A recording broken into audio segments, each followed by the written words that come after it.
kia này. Cái nào mình nhận.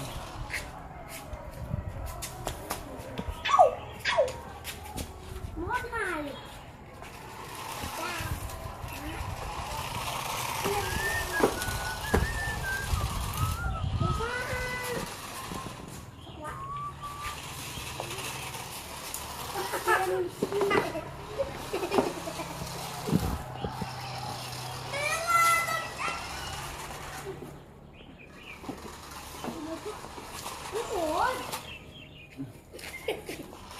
Đi quá luôn.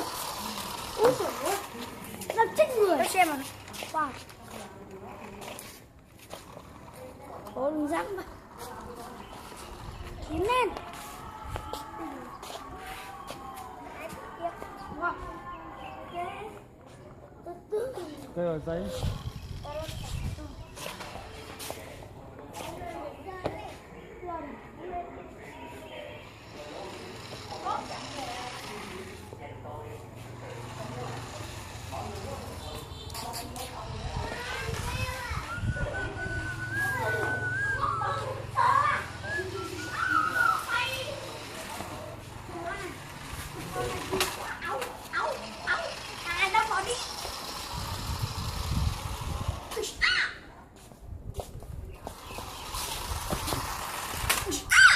Cho người ăn mà một ít bài cái cho ăn một miếng đây ngày mai thì mang cho ăn nước ăn